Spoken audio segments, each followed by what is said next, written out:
आऊज़ुबिल्लाहि मिनश्शैतानिर्रजीम बिस्मिल्लाहिर्रहमानिर्रहीम। अस्सलाम वालेकुम एवरीवन। स्टूडेंट्स, हमारा जो प्रीवियस लेक्चर था उसमें हमने differences of elements, compounds and mixture पढ़े थे। आज का जो हमारा टॉपिक है वो है solution, colloidal solution and suspension के ऊपर। इसको हम स्टार्ट करते हैं। बहुत ही इजी टॉपिक है। पहले हम इनकी डेफिनेशंस देखेंगे, साथ हम इनकी एग्जांपल्स देखेंगे, तो हमारा पूरा जो ये टॉपिक है वो क्लियर हो जाएगा। सोल्यूशन क्या है? A solution is such a mixture in which solute particles are completely homogenized in the solvent. Solution क्या होता है स्टूडेंट्स? दो या दो से ज़्यादा जब हम चीज़ें मिलाते हैं उनका जो मिक्सचर होता है उसको हम क्या कहते हैं? सोल्यूशन। ठीक है, जब वो पूरा सोल्यूशन तैयार हो जाता है इन दी सॉल्वेंट। अब सॉल्वेंट क्या है? फ़िलहाल मैं आपको थोड़ी थोड़ी इनकी बेसिक्स जो एग्जांपल्स डेफिनेशन है वो बताती हूँ, बाद में हम इसको डिटेल में पढ़ते हैं। कि सबसे पहले सोल्यूशन हमारे पास क्या हो गया कि दो या दो से ज़्यादा चीज़ों का जो मिक्सचर है उसको हम सोल्यूशन कहेंगे। ठीक है, अब आगे एक और न्यू टर्म आई है कि सॉल्वेंट क्या है। सॉल्वेंट क्या होता है? जो उस मिक्सचर में सबसे ज़्यादा चीज़ होगी ना, जो मतलब कि मिक्सचर में सबसे ज़्यादा होगी, उसको हम क्या कहेंगे? सॉल्वेंट। और सोल्यूट क्या होगी? सोल्यूट वो होगी चीज़ जिसमें जो उसमें थोड़ी मिकदार में होगी। फॉर एग्ज़ाम्पल, हम पानी में चीनी ऐड करते हैं, शुगर ऐड करते हैं, तो जो वाटर शुगर का जो मिक्सचर है ये पूरा क्या होगा? सॉल्यूशन होगा। ठीक है, इसमें अब जो वाटर है, ज़्यादा चीनी ज़्यादा मिकदार में ही होगी, वाटर ज़्यादा मिकदार में होगा, क्योंकि हमने डिज़ोल्व करना है उसमें शुगर को, इसलिए वाटर जो होगा वो सॉल्वेंट होगा और जो शुगर होगी ना वो उसका सोल्यूट होगा। अब दोबारा देखें, a solution is such a mixture in which solute particles are completely homogenized in the solvent. एक सोल्यूशन एक ऐसा मिक्सचर है जिसमें सोल्यूट पार्टिकल्स जो हैं वो कम्प्लीटली होमोजेनाइज्ड हो जाती हैं इन द सॉल्वेंट। सॉल्वेंट क्या हो गया? वाटर। सोल्यूट पार्टिकल्स क्या होगा उसमें? शुगर वगैरह। ठीक है, फॉर एग्जाम्पल यहाँ पर उन्होंने कौन सी एग्जाम्पल दी हुई है? Dissolution of sodium chloride NaCl और copper sulphate in water. Water में जो है इनके ये दोनों जो है क्या होते हैं?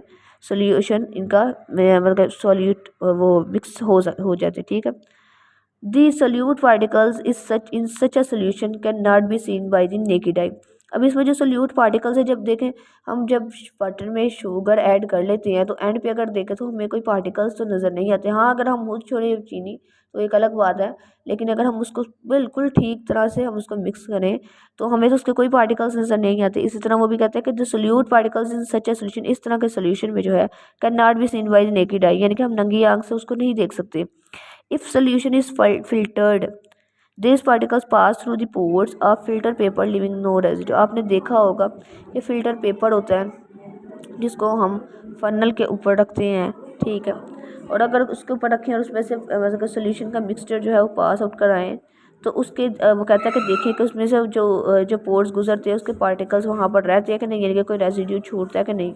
इफ़ सोल्यूशन इज़ फिल्टर्ड, अगर हम सोल्यूशन को फिल्टर करते हैं, these particles pass through the pores of filter paper leaving no residue.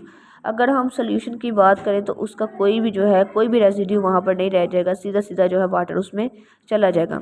Such a solution is called true solution. इस तरह के जो सोल्यूशन को हम क्या कहते हैं? True solution. फॉर एग्जाम्पल वही वाटर और शुगर की बात, अगर हम उसको फिल्टर पेपर में से गुजारें तो उसके कौन से पोर्स हैं, कौन से पार्टिकल्स हैं जो वहाँ पर रुकेंगे? ठीक है, सारे गुजर जाएंगे। फिल्टर पेपर एज सच, जैसे हम चाय बनाते हैं तो उसके ऊपर जो हम जाली रखते हैं उसी के हिसाब से देख लें कि उसी तरह का वो होता है, उसमें जैसे पत्ती के पोर्स आ जाते हैं, इसमें जब हम देखना कि इसके कोई पोर्स या पार्टिकल्स होते हैं पीछे के नहीं, कोई रह जाता है लिविंग के नहीं। A suspension, अब सस्पेंशन क्या होती है? Other hand is a mixture in which solute particles do not dissolve in the solvent. Suspension क्या है? एक ऐसा मिक्सचर है जिसमें सोल्यूट पार्टिकल्स जो हैं वो डिसॉल्व नहीं होते सॉल्वेंट। उसमें तो ये था ना वाटर में शुगर डिसॉल्व हो जाते, लेकिन इसमें सोल्यूट डिसॉल्व नहीं होता। We can actually see the particles. अगर हम इसको वो डिसॉल्व करने की कोशिश करते हैं लेकिन फिर भी हमें इसके एंड पे एट द एंड उसके पार्टिकल्स नज़र आते रहते हैं। If a suspension is kept for some time, अगर हम उसको थोड़ी देर के लिए छोड़ देते हैं, यानी कि वैसे हमने थोड़ी देर के लिए उसको छोड़ा है तो वो पार्टिकल्स क्या होंगे? सेटल डाउन, यानी कि वो नीचे बैठ जाएंगे। Again, if this suspension is filtered, the particles in it cannot pass through the pores of filtered paper।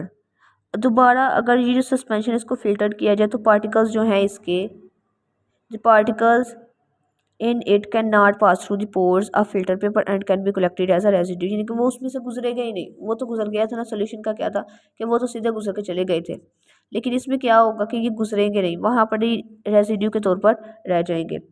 अब mixture of chalk in water is an example of, for example chalk, जैसे आपने देखा होगा चाक का अगर हम मिक्स कर लें उसको, मिक्सचर बनाएं उसका और उसको वाटर में डालें तो वो भी इसी तरह होगी, वो सेटल डाउन हो जाएगा। और जब हम उसको फिल्टर पेपर में से गुजारेंगे तो पानी तो गुजर जाएगा, लेकिन जो चाक होगा वो वहीं पर रेजिड्यू के तौर पर हो जाएगा और हम उसको कलेक्ट कर लेंगे। Besides a true solution and a suspension, कहता अब इनको पीछे छोड़ के अगर हम एक और थर्ड फॉर्म की बात करें तो कौन सी होगी, सोल्यूशन कौन सा होगा, कोलाइडल सोल्यूशन। कोलाइडल सोल्यूशन क्या है, in this type this solute particles do not homogenise with the solvent. अब होमोजेनाइज का होता है जो कम्प्लीटली यूनिफॉर्मली डिस्ट्रीब्यूटेड होता है, इनकी यूनिफॉर्मली यानी कि उसमें वो डिजॉल्व हो जाता है चीज़ में, ठीक है। इसमें क्या होता है, सोल्यूट पार्टिकल्स होमोजेनाइज नहीं होते इसमें भी, ठीक है, मतलब कि पूरे के पूरे जो हैं वो डिजॉल्व नहीं होते। These particles are little bigger than the solute particles present in the true solution, but not big enough to be seen with the naked eye like the particles present in the suspension।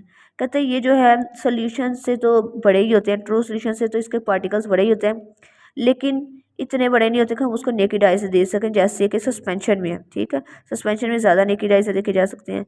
If kept for some time the particles of a colloidal solution do not settle down. कहते अगर हम इसको थोड़ी देर के लिए रखें, जैसे हमने सस्पेंशन में देखा कि अगर हम उसको थोड़ी देर के लिए रखते हैं तो वो जो है वो नीचे बैठ जाते हैं, ठीक है, सेटल डाउन हो जाते हैं, लेकिन ऐसा उसमें नहीं है सस्पेंशन में, ये थोड़ा सा डिफरेंट है। इसमें क्या है कि अगर हम उसको थोड़ी देर के लिए छोड़ते हैं तो वहाँ पर सेटल डाउन नहीं होते। On filtration these particles pass through the filter paper like the particles of true solution. इसमें क्या होता है, वो सस्पेंशन में क्या था कि वो वहीं पर आ जाते हैं, जैसे मिक्सचर ऑफ चाक है वहीं पर आ जाता है, लेकिन उसको हम कलेक्ट कर लेते हैं रेसिड्यू के तौर पर। लेकिन इसमें क्या होता है कि हम कलेक्ट नहीं वो उसमें जो है पास आउट हो जाता है, फिल्टर पेपर में से पास आउट हो जाता है। For example starch solution and white of an egg are the common examples of colloidal solution. For example starch solution हो गया, वाइट ऑफ एन एग यानी कि अंडे का जो वाइट वाला पार्ट होता है, ठीक है, ब्लड जैसे होता है फॉर एग्जाम्पल, और भी काफ़ी ज़्यादा चीज़ें हैं, ठीक है। स्टूडेंट्स ये थी हमारी 3 डेफिनेशंस, उनकी एग्जांपल्स है छोटी छोटी, बहुत ज़्यादा ईजी है, साथ में आप इसके डायग्राम भी बनाएंगे। आई होप सो कि आपको लेक्चर की अच्छी समझ आई होगी, और अगर किसी चीज़ को समझ ना भी आए तो कमेंट में पूछ सकते हैं आप। अपना ख्याल रखें, ओके, अल्लाह हाफिज़।